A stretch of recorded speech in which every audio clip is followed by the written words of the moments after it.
Hello students.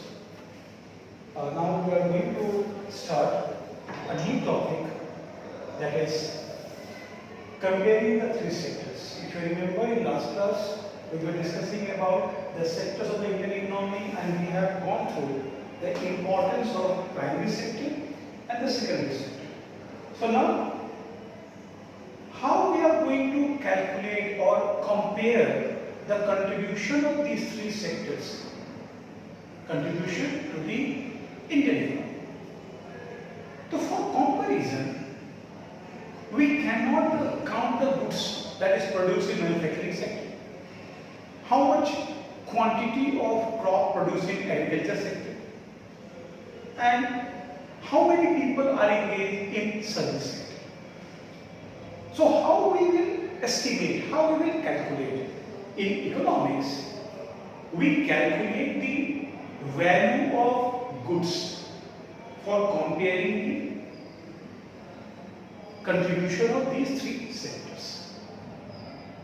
The value is monetary value. Monetary value of final goods and services. So, few words has come. Monetary value of goods, final goods, and one more term will be used, that is intermediate goods. Now, let's see what are these things. Final goods means what? Final goods means the goods that are not required further processing, means the goods that are ready for consumption. So now goods, the same goods can be used as a intermediate goods and as a final goods. How? See, farmer grow crop means wheat. Take one example. Farmer grows wheat. One farmer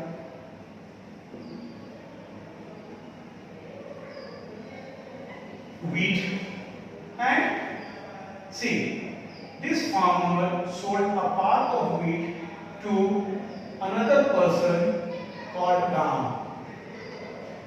To selling wheat to Ram for its own use, for direct consumption, so in that sense wheat become final goods. Now, if the farmer is going to sell its wheat to the flour mill owner, so what will happen? In that case, wheat become intermediate good.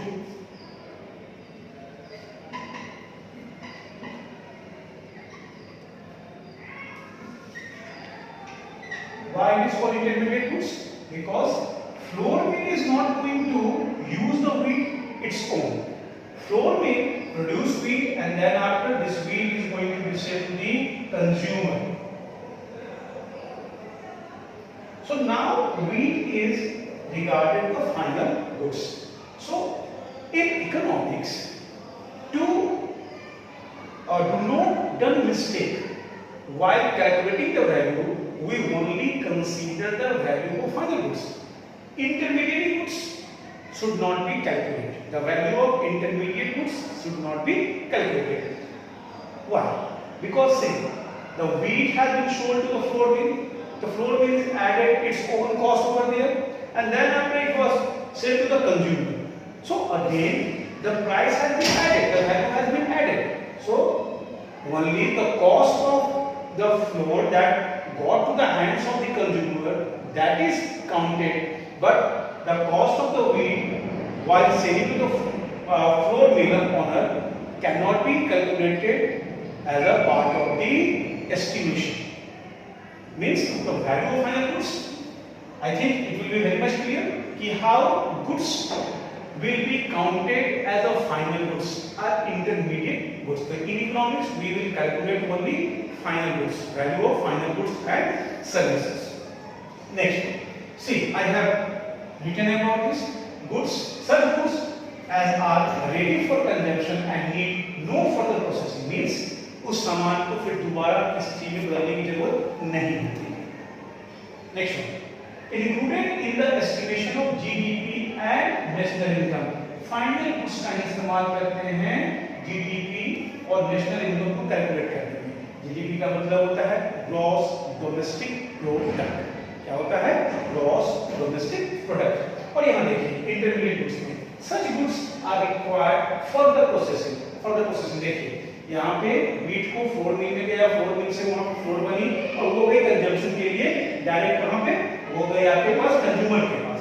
तो consumer के पास गई वो use करने के लिए, तो वहां पे वो यहाँ ये इंटरमीडिएट गुड्स है। अब यहाँ गौर कीजिएगा, अब ये फ्लोर में अगर उस चीज को, उस फ्लोर को बेकरी को बेचती है, if there is a baker that purchase flour from a flour mill, तो for bakery that was the intermediate good. और जब वो ब्रेड बना के बेचेगा कंज्यूमर को तो वो फाइनल गुड्स। तो हम ब्रेड की जो वैल्यू है उसको ऐड ऑन करेंगे, न कि फ्लोर की वैल्यू को ऐड ऑन करेंगे। तो हमेशा फाइनल गुड्स को ही करेंगे। अगर आप इंटरमीडिएट गुड्स को भी लगाएंगे तो डबल काउंटिंग हो जाएगी। एक ही सामान की कीमत को आप 2 बार 3 बार उसमें ऐड ऑन करेंगे, तो that gives you the wrong information. तो जीडीपी और नेशनल इनकम का ये इंटीग्रल पार्ट है कॉस्ट ऑफ फाइनल गुड्स। तो अब हमारे पास एक टर्म आया GDP. What is the meaning of GDP? GDP को क्या कहते हैं? जीडीपी को कैसे कैलकुलेट करते हैं? तो जीडीपी को कैलकुलेट करने का तरीका है, इसमें क्या होता है कि फाइनल गुड्स प्लस सर्विसेज, इसके वैल्यू को कैलकुलेट करते हैं। और ये कितने दिन के लिए? तो एक पर्टिकुलर वन फाइनेंशियल ईयर, एक फाइनेंशियल ईयर में जितना भी फाइनल गुड्स की वैल्यू हुई और सर्विसेज हुई उसको जब हम एक साथ कंपेयर करते हैं तो वो हमारी हो जाती है calculation of GDP, gross domestic product. Means इसको ऐसे डिफाइन करते हैं कि cost of the all final goods produced plus services produced in a particular year, that is called GDP of that particular country. And GDP is the area on which we compare the contribution of these 3 sectors of economy. How? We will see कि primary sector contributes what much percent to the GDP of India. Secondary sector is contributing at what much percent to the GDP in India, and so on. The tertiary sector. In that way, we compare the role of these 3 sectors in the Indian economy.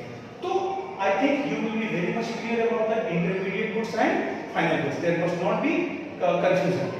अगर सामान को हम सीधा अपने इस्तेमाल के लिए इस्तेमाल कर रहे हैं, right for ready for consumption, तो वो है फाइनल गुड्स। लेकिन अगर फर्दर प्रोसेसिंग के लिए जाती है तो वो इंटरमीडिएट गुड्स है। तो ये ध्यान रखनी है आपको कि आप कैसे कैसे कैलकुलेट करेंगे। तो अब हम लोग नेक्स्ट जो पढ़ने वाले हैं वो हम लोग पढ़ेंगे कि किस प्रकार से हिस्टोरिकल चेंज हुआ है, कि कैसे प्राइमरी, सेकेंडरी और टर्टियरी सेक्टर के रोल लगातार बदलते रहे हैं। यानी सर्विस सेक्टर के रोल किस प्रकार से बदले, प्राइमरी के कैसे, सेकेंडरी के कैसे, वो पढ़ेंगे। शायद एक चीज है यहाँ से बीटीपी के विषय में पूछा जाता है 1 नंबर का क्वेश्चन, फाइनल गुड्स क्या है और गुड्स का अंतर पूछा जा सकता है। और one more thing, one important MPSC में क्वेश्चन पूछे जाते हैं कि व्हिच ऑर्गेनाइजेशन कैलकुलेट जीडीपी। तो जीडीपी को कैलकुलेट करने के लिए जो गवर्नमेंट ऑर्गेनाइजेशन है वो है आपकी सीएसओ। क्या नाम है उसका? CSO. This is the organization that calculate the GDP of our country. इसका फुल फॉर्म है सेंट्रल स्टैटिस्टिकल ऑर्गेनाइजेशन। क्या नाम है? Central statistical organization. और 1 mark question is very very important. So let's start a new topic, that is historical change in sectors, and role of sectors. Now see, historical change in sectors means that for long period of time since independence, how these 3 sectors play their role in the Indian economy. In its initial phase, everywhere in the world, not in India. Everywhere, the country that are agricultural country, always primary sector dominates, because primary sector is directly related to fulfilling the needs of the people. I am talking about food crops and all. That is the primary requirement. So everywhere at first people emphasize on agriculture and agriculture related activities. So everywhere in its initial stages, primary sector dominates. As time passes, when primary sector developed and developed enough, then now people can be just find out other activities to earn their living. Means when the primary sector was producing enough to fulfill the needs of the growing population, now more and more people were finding the other ways of their means of living. Means now they were trying to opt for another activities. So now people enter into manufacturing or processing sector. That is the secondary sector. Now from wheat, now wheat flour is going to be made, breads are going to be made, biscuits are going to be made. So now factories are come. So then after the initial phase of the primary sector domination, now secondary sector starts dominating. This is the way of development of economies. And once primary and secondary sector grows, now more and more people are required to assist their functioning. They were those people that are not required to involve directly in these activities, but supportively. That is the reason how service sector goes. Now, when more factories have been established, now there is a need of engineers, professionals who could handle the machines, who could repair the machine, who could also invent new technologies. In primary sector also, for the development of primary sector, new machines, tools, equipments were required. So this led to the demand of new services. Development of primary and secondary just increased the needs of the transportation, banking sector, insurance. Once the people earns more, they are looking for more facilities. They require good schools, good colleges, medical facilities, hospitals, tourism. So now these activities are also going to be developed. And gradually a phase is come and in which the tertiary sector or the service sector just develop and gradually it starts dominating in the economy. That is the real nature of these three sectors of economy. One more thing. Countries in which primary sector is dominating, those economies are regarded as underdeveloped economies. And the economies in which service sector dominates, that economies are regarded as a developed economies. So now you may ask the question, sir, what about the Indian economy? Where we are? Are we really regarded developed countries or we underdeveloped? Actually, India is in between developing and developed. We are still in between, and we have to cover long journey to become a developed country. Even though we will discuss later on, in India, the service sector is contributing more and more in the GDP of Indian economy. But still, there is a contradiction. What is the contradiction? Even though service sector or tertiary sector is contributing more than 50% to the Indian economy in its GDP, but it failed to provide the number of employment in compared to its contribution to the GDP. Still, the primary sector is dominating. Primary sector is still dominating in terms of providing employment. That is the largest employer in the Indian economy. So this is the contradictory. Otherwise, what is the reality? The sector that contributes more to the GDP, that sector provides more and more job opportunities. But in India, there is a contradiction. Primary sector is not dominating. Its contribution is reducing. But still it is having the largest manpower involved in it. This is one of the hurdles that stop India to become a developed country. So next we will going to discuss now service sector dominated. What are the reasons behind that make service sector the almost leading sector in the Indian economy? So next topic that we will discuss about why service sector get its. बच्चों देखिए कि क्यों service sector लगातार आगे बढ़ती चली गई. These are the 5 main reasons. You may get a number of other reasons too in different books. But if you see mindfully, those all reasons all comes under these 5. Just see first, increasing income level. Income level. If we earn more, we consume more. If you are having more money in your pocket, you must have desire about a number of things. If you are having enough money in your pocket, you might think to just go and watch a movie. You may also think to be a part of a party going to be placed in a restaurant.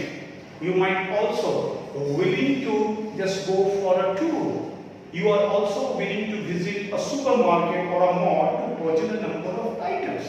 So more income lead to the demand of more and more facilities and services. If you are having more income, you might wishing to have a car. And when you are wishing to have a car, definitely with the increase of demand of car, more and more showrooms are going to be open, more people are going to be employed, more and more car mechanics, engineers are going to be organized over there. So it also increase the employment levels. So see, so income increase the demand of more and more facilities and services. For example, when people are having good income, that they demand about the good schools, good colleges, good hospitals, good institutions where they could send their wards to learn, get education. So this way, this income level just supports and become a cause for the more and more demands of the facilities. So next one is health awareness. Nowadays people become very much aware about their health. So on that way, gyms are going to be open, yoga centers are going to be open, a number of institutes are going to be open for research in the field of health awareness. More and more hospitals are coming up. More hospitals means more and more doctors are required, more and more supporting staff are required, more paramedical staff are required. So this way, income increase lead to the increase in other sectors. Next one, increasing mobility means improved means of transportation. Improved means of transportation just pave the path for more and more tour and travels. Now people covering longer distances very easily and safely. So it made the demand for more and more means of transportation. And transportation means I am talking about the service sector.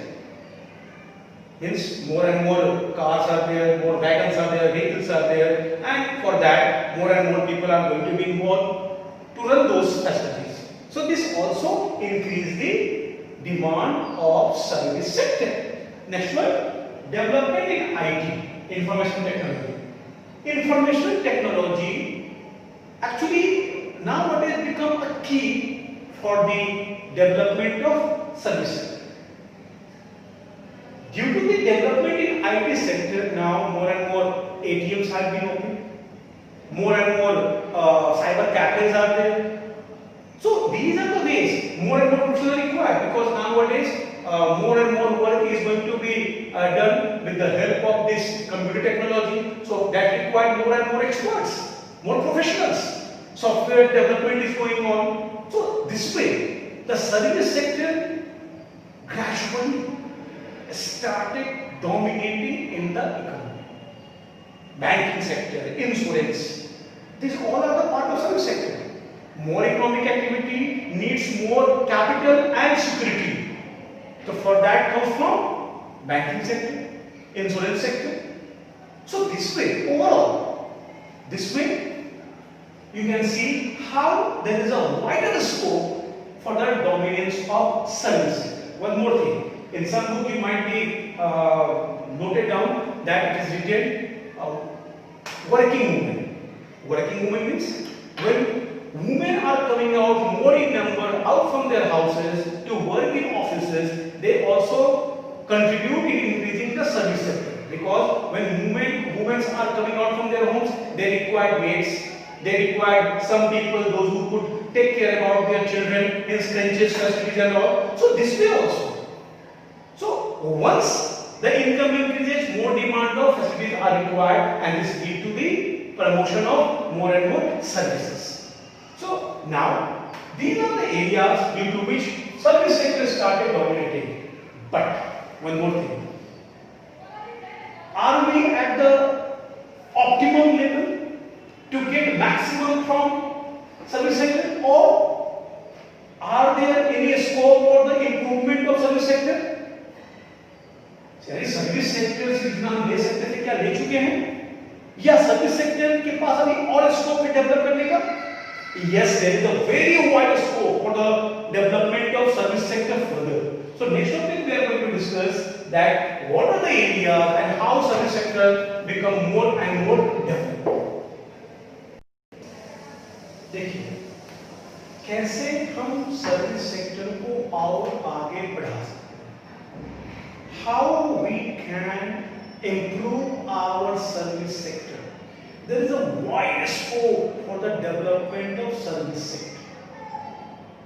For example, see how we can do first step in strengthening information technology sector. As I have added earlier that nowadays we are living in an era of information technology.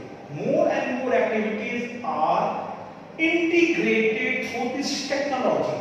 So there is a rising demand of the professional involved in such kind of work. Development of computer software, providing information technology related services.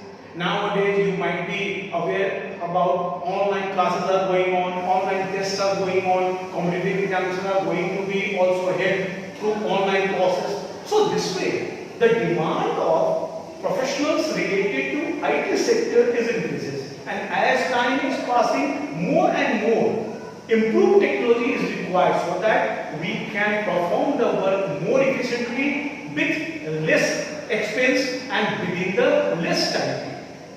So this is a great potential lies in information technology sector. Next one, potential in education sector. Nowadays, societies are just putting their importance in the education sector.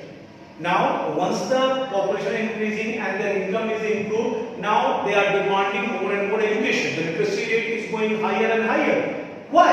Because now in a society there is a notion that education is the best way to just inculcate the culture of mankind. Human beings को अगर बनाना है तो उनको educate करना पड़ेगा. That lead to the demand of more schools, more colleges, and more universities. So this also creates more opportunities in service sector. Next one, employment potential in health sector. More hospitals, more professionals, more doctors, more paramedical staffs. These all are required, and the machines that are going to be used in health sector, in hospitals and all, for maintaining those machines, professionals are required. So ultimately, service sector comes in act. Next is employment potential in tourism sector. Tourism improved transportation means that now people can move very easily from one place to another place for the purpose of tourism. So more movement within the country, outside the country. This is also one of the important factors how the service sector starts dominating. Next one, improved transport sector, transportation. As the primary and secondary sector developing, more and more movement is required. So more movement of transport sector means more needs of service professionals. Next one, employment potential in other services areas, especially in the rural areas. These services and like other core services are really very much scarce. वहाँ पे बहुत कम मात्रा में services है, तो वहाँ पे हमारे ग्रामीण इलाकों में इन सारी सर्विसेज के लिए वाइड स्कोप है. वास्तव में इन सबके लिए वहाँ वाइड स्कोप है. तो इस प्रकार से सर्विस सेक्टर के लिए बहुत बड़ा क्षेत्र बचा हुआ है जहां पे उनको मौजूदगी दिखानी है। यानी सर्विस सेक्टर आने वाले समय में सर्विस सेक्टर ही सबसे अधिक डोमिनेट करेगी, सर्विस सेक्टर ही सबसे अधिक एम्प्लॉयमेंट जनरेट करने वाली है। तो इन इलाकों से, इन तरीकों से हम सर्विस सेक्टर को और मजबूत बना सकते हैं और हम अपने देश की अर्थव्यवस्था को सुधार सकते हैं, लोगों को रोजगार अधिक से अधिक दे सकते हैं। तो ये तो बात है सर्विस सेक्टर की। तो क्या प्राइमरी और सेकेंडरी सेक्टर में इंप्रूवमेंट नहीं हो सकती है? क्या उनके रोल को बढ़ा नहीं सकते हैं? Yes, there are number of ways through which primary and secondary sector can also be improved. तो next topic that we are going to learn that is how the ways that we can secure more and more jobs in primary and secondary sector.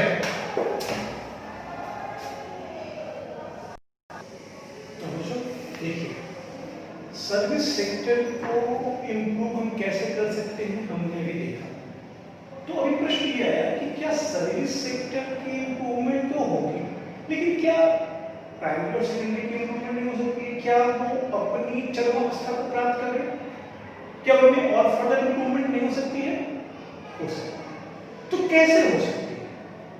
क्योंकि भारतीय अर्थव्यवस्था में, Indian economy को अगर मजबूत करनी है, भारत को सफलता की बुलंदियों पे ले जाना है, तरक्की की ऊंचाइयों पे ले जाना है, तो तीनों सेक्टर को डेवलप करना पड़ेगा लगातार, निरंतर।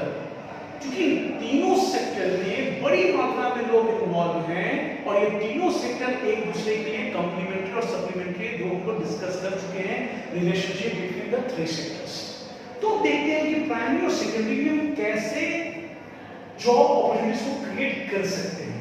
सबसे पहले promoting rural non farm activities. देखिए, डेवलपमेंट के काफी बड़े लाभ शहरों को मिले, लेकिन गांव अभी भी अछूते हैं और India is a country of villages.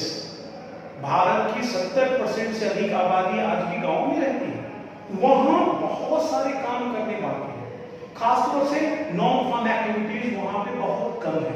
तो non farm activities, specially infrastructure को बिल्डअप करना, स्ट्रॉन्ग करना, जैसे रोड्स की कंस्ट्रक्शन, इरिगेशन प्रोजेक्ट्स है, पावर जनरेशन प्रोजेक्ट्स है, इनको वहां पे प्रमोट कर सकते हैं। एनिमल हस्बेंड्री को कर सकते हैं, डेयरी प्रोजेक्ट्स को कर सकते हैं। ये सारी चीजें वहां करने से एम्प्लॉयमेंट जनरेट होगी। और इसी क्रम में आपको याद होगा कि 2005 में एक नरेगा की स्कीम आई, जो बाद में मनरेगा कहलाई, Mahatma Gandhi national rural employment act 2005 में। इसके द्वारा गांवों में, रूरल एरियाज में जो गांव के लोग हैं, उन्हें, जो बेरोजगार हैं, उन्हें गांव के इंफ्रास्ट्रक्चर वर्क में, गांव के अंदर ही काम देने की गारंटी दी गई। और वहां पे अगर काम नहीं मिलता है तो उनको मिनिमम वेजेस जो है, अलाउंसेस मिलेंगे। तो कितने दिन की गारंटी दी गई है? 100 डेज वेज की गारंटी दी गई है। अगर 100 डेज से कम किसी व्यक्ति को काम मिला या नहीं मिला तो उतने दिनों की जो पेमेंट है, मिनिमम वेजेस, वो उसे दी जाएगी। ये एक सोशल सिक्योरिटी की बात है और कहीं न कहीं भारत सरकार का प्रयास है राइट टू वर्क को इंश्योर करने का। तो ये उसमें एक पहला कदम है। तो यहाँ भी उद्देश्य ये है कि रूरल नॉन फार्म एक्टिविटीज को प्रमोट करना है कि एम्प्लॉयमेंट जनरेशन हो। तो आप याद रखिएगा मनरेगा के विषय में यहाँ से क्वेश्चन पूछे जा सकते हैं। Next, encouragement to small scale and corporate industry. देखिए, स्मॉल स्केल और कॉर्पोरेट इंडस्ट्रीज को एस्टैब्लिश करने के लिए आपको लेस कैपिटल चाहिए, लेस कैपिटल चाहिए और मोर लेबर चाहिए। ये जो दोनों सेक्टर है, ये दोनों के दोनों लेबर इंटेंसिव है। तो अगर हम कॉटन इंडस्ट्रीज को, मतलब कि घर के अंदर ही छोटी छोटी चीजों को बनाना, घर के मेंबर के द्वारा मिलकर जैसे पाउडर बनाना, मसाले बनाना, तो ये कॉटन इंडस्ट्री, मोमबत्ती बनाना, तो इस प्रकार की और भी चीजें हो सकती हैं, जैसे चूड़ी बनाना। इसको अगर हम प्रमोट करते हैं तो वहां लोगों को एम्प्लॉयमेंट मिलेगी। उसी प्रकार स्मॉल स्केल, यहाँ पर भी छोटे पैमाने पे छोटी छोटी मशीनों का इस्तेमाल करके छोटे पैमाने पे हम डेवलपमेंट कर सकते हैं, इंडस्ट्रीज को बना सकते हैं। तो ये सब गाँवों में ज्यादा होना है, शहरों में तो इसके एरिया है ही, गाँवों में ये एरिया बहुत बड़ा है। तो इसको प्रमोट कर सकते हैं और यहाँ पे हम एम्प्लॉयमेंट जनरेट कर सकते हैं। नेक्स्ट आते हैं हम लोग मोर इंडस्ट्रियलाइजेशन। इंडस्ट्री, बड़ी बड़ी और इंडस्ट्री लग जाए, बड़ी बड़ी कार कंपनियां और लग जाए, बड़ी बड़ी फैक्ट्रियां लग जाए, मोबाइल कंपनियां लग जाए। इस प्रकार से बड़ी बड़ी इंडस्ट्री लगेंगी तो वो क्या करेगी? जॉब्स को क्रिएट करेगी। जॉब्स आएगी तो इससे फायदा सबको होगा। देखिए, जॉब्स आएंगे तो यहाँ सेकेंडरी सेक्टर, प्राइमरी सेक्टर के साथ साथ टर्टियरी सेक्टर को भी इंप्रूवमेंट इम्प्रूवमेंट प्रोफेशनल वही देगा। ठीक, नेक्स्ट आते हैं इम्प्रूवमेंट इन एग्रीकल्चर सेक्टर। आपको पता है India is a land of agriculture, कृषि प्रधान देश है, और यहाँ हमारे पास डिस्ट्रीज अनएम्प्लॉयमेंट और सीजनल अनएम्प्लॉयमेंट बड़ी मात्रा में।